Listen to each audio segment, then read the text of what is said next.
आज 121वा जनसेवकाचा जनसंवाद या उपक्रमासाठी निरनिराळे विषय घेऊन ठाण्यातील आणि ठाण्याबाहेरचे नागरिक या ठिकाणी आले होते आणि त्या माध्यमातून काही महत्त्वाचे विषय जे आहेत ते विषय देखील या ठिकाणी आपण पुढच्या काळामध्ये काही लागलेत मार्गी, काही पुढच्या काळामध्ये लावणार आहोत। एक अत्यंत संतापजनक गोष्ट अशी झाली आहे की आपण जे प्रवास करतो रस्त्याने, तर त्या रस्त्यावर अनेक ठिकाणी आपल्याला हे वॉर्डन बघायला मिळतात, ट्रॅफिक वॉर्डन। हे जवळजवळ 150 ट्रॅफिक वॉर्डन या वाहतुकीला शिस्त आणण्याकरता त्या ठिकाणी ट्रॅफिक पोलिसला सहाय्य करत असतात। या 150 वॉर्डनचे प्रतिनिधी या ठिकाणी आले होते आणि त्यांना आज 4था महिना आहे, 1 रुपया देखील पगार मिळालेला नाही। शेवटी हे कष्टकरी आहेत, तासनतास त्या ठिकाणी उभं राहून ट्रॅफिकचं नियोजन करणारे आहे, परंतु जो कोणी कॉन्ट्रॅक्टर यांचा आहे, या कॉन्ट्रॅक्टरने याची दखल घेतलेली नाही आणि महापालिकेने तर अजिबातच घेतलेली नाही। जो पगार दिला जातो तो देखील अतिशय अल्प दिला जातो।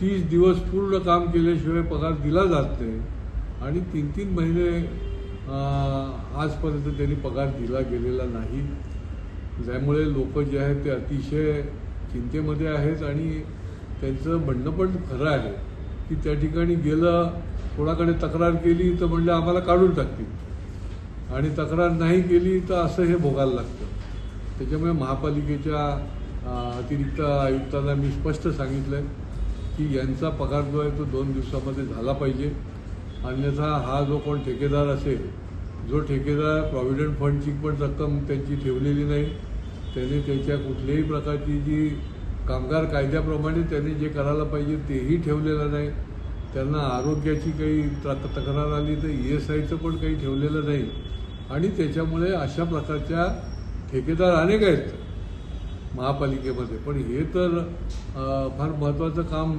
महापालिकेने यांना पगार देण्याचं घेतलं आहे, तर त्या ठेकेदाराला तुम्ही निष्कासित करा आणि योग्य ठेकेदार त्या ठिकाणी नेमा, अशा प्रकारचं पण आपण सांगितलं आहे। पुढच्या काळामध्ये या 48 तासामध्ये त्यांना पगार मिळेस्तोवर आम्ही हा निश्चितपणे पाठपुरावा करणार आहोत। हजुरीमध्ये मागच्या जनसंवादमध्ये लोक आले होते आणि त्या ठिकाणचे विकासक, बघा काही वेळेला ज्या वेळेला आपण समन्वय साधायचा प्रयत्न करतो त्यावेळेला काही समन्वयातून देखील प्रश्न सुटतात आणि ज्या ठिकाणी समन्वय होत नाही किंवा त्याचा काही उपयोग होत नाही त्यावेळेला आपल्याला संघर्ष देखील करून ते प्रश्न सोडवायला लागतात। तर त्या ठिकाणचे विकासकच आले होते आणि त्यांनी सर्व त्यांचा काही प्लान आहे तो समोर ठेवला की आम्ही हे जे 90 लोक राहिलेले आहेत त्यांना जी बिल्डिंग आम्ही आता बांधकाम पूर्ण करतो आहे त्या ठिकाणी देणार आहोत, त्यांची जी भाडी आहे ती भाडी देखील या येणाऱ्या ठराविक दिवसामध्ये त्यांना देणार आहोत। त्यांनी भाडी द्यायला पण सुरुवात केलेली आहे आणि त्याच्यामुळे अशा पद्धतीने मला असा विश्वास वाटतोय की त्यांचं काम जे आहे, हजुरीला जे झोपडपट्टीधारक आहेत त्यांचं काम जे आहे ते मार्गी लागू शकतं। अनेक फसवणुकीचे देखील विषय हे या ठिकाणी आलेले होते। एकाने 23 लाख रुपये दिले एका कंपनीमध्ये की त्या कंपनीच्या माध्यमातून त्यांना काही जास्तीचा इंटरेस्ट मिळेल, सुरुवातीच्या काळात मिळाले, त्याच्यानंतर गेले। काही ब्रोकरेजचं काम करतात, ऑफिशियली त्याची नोंद असते, परंतु प्रत्यक्षामध्ये बिल्डर त्यांची फसवणूक करतात, बिल्डर रहिवाशांचीही करतात आणि यांचीही करतात, अशी काही काही उदाहरणं या ठिकाणी आहेत। तर त्या संबंधामधला देखील प्रश्न या ठिकाणी आला होता। याच्यामध्ये हा जो मालमत्ता कर आहे महापालिकेमध्ये आता तो प्रस्तावित आहे। मालमत्ता करच्या बाबतीमध्ये त्यांनी 12% वाढ सुचवलेली आहे आणि असं दाखवत आहेत की 11 वर्षानंतर वाढ करणार आहोत, परंतु ही वाढ जी आहे ती 3ऱ्यांदा केली जाते। माझा बेसिक प्रश्न आहे महापालिकेला, आता तुम्ही वाढ करायला निघालेत परंतु ते अयोग्यच आहे, परंतु तुम्ही जी मालमत्ता कराची रिकव्हरी करायला पाहिजे ती कुठे केलेली आहे? म्हणजे वाढ करायची रिकव्हरी करायची नाही, 2015-16 पासून आमच्याकडे चार्ट आहे. 2000 आता 17-18ला 176 कोटी तर तुमची थकबाकीच आहे की जी तुम्ही रिकव्हर केलेली नाही. एकीकडे तुम्ही मालमत्ता कर लावणार आणि दुसरीकडे तुम्ही त्याची वसुली पण करणार नाही. अशी एकूण निरनिराळ्या माध्यमातून 610 कोटीची वसुली आहे आणि दात करून पैसे काढण्याचे धंदे आहेत ते. 114 कोटी याच्यातून मिळणार आहे वाढीतून, जिथून अजून निरनिराळ्या ठिकाणी जी काही वाढ केली जाते. त्याच्यामुळे माझी मागणी आहे की आधीची वसुली करा. आता त्या ठिकाणी आम्ही ज्या वेळेला ऑडिट डिपार्टमेंटला फोन केला, एक इंटरनल ऑडिट होतं आणि दुसरं महापालिकेचं स्टॅच्युटरी ऑडिट होतं. या स्टॅच्युटरी ऑडिटच्या माध्यमातून मला असं निदर्शनास आलं आहे की 2018पर्यंतच झालेलं आहे. त्याच्यानंतर स्टॅच्युटरी ऑडिट झालेलं नाही आणि 2018पर्यंतचीच ही संख्या जी आहे ती 176 कोटी जी आहे ती मालमत्ता कर अजून तुम्ही 2018ला वसूल केला नव्हता. 19, 20, 25 पर्यंत जर काढायला गेलं तर ही रक्कम निश्चितपणे वाढलेली राहील आणि अन्य देखील बिल्डरांकडनं देखील वसुली केली गेलेली नाही.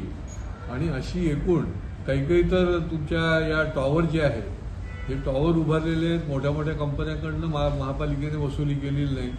आणि त्याच्यामुळे हा जो काही एक भाग आहे की बिल्डरकडून वसुली करायची नाही आणि सामान्य आमचा जो झोपडपट्टीधारक आहे, सामान्य रहिवासी आहे, त्याच्याकरता तुम्ही मालमत्ता करत वाढ करत राहायची, निरनिराळ्या करामध्ये वाढ करत राहायची. आणि त्याच्यामुळे ही देखील वसुली करा आणि जे त्याच्यामध्ये अकार्यक्षम असतील त्यांच्यावर देखील कारवाई करा. अशा प्रकारची भूमिका देखील या ठिकाणी मी प्रत्यक्ष त्यांच्याशी संपर्क करून महापालिकेच्या अधिकाऱ्यांशी सांगितलं आहे. अतिक्रमणच्या बाबतीमध्ये हे नवीन नाही.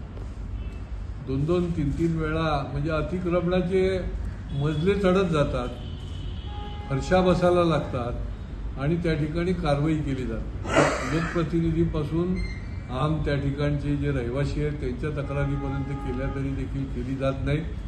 आणि त्याच्यामुळे प्रत्येक वेळेला मी सांगतो की हे एकतर महापालिकेच्या सहाय्यक उपायुक्ताचं काम आहे, अतिक्रमण विभागाचं काम आहे. वेळोवेळी कागदपत्र देऊन सुद्धा त्यांना केली जात नाही आणि त्याच्यामुळे त्यांना महापालिकेने कारवाई आयुक्तांवर करायला पाहिजे. सहाय्यक आयुक्त त्या ठिकाणचे जे आहेत, आता या पुढच्या 4 दिवसामध्येच मी समोर आणणार आहे की कोणी सहाय्यक आयुक्तांनी काय काय प्रकारचे पराक्रम केलेले आहेत. कागदोपत्री आम्ही समोर आणणार आहोत आणि त्यांच्यावर ही कारवाई झालीच पाहिजे अशा प्रकारचा देखील आग्रह करणार आहोत. असं निरनिराळे प्रतिनिधी या ठिकाणी आले, रहिवासी आले. पुढच्या काळामध्ये देखील जे न्याय्य आणि त्यांचं हक्काचं जे आहे, त्यांच्यावर अन्याय झालेला आहे, त्याचं निवारण करण्याचं काम जे आहे ते आम्ही पुढच्या काळामध्ये पाठपुरावा करून करत राहणार.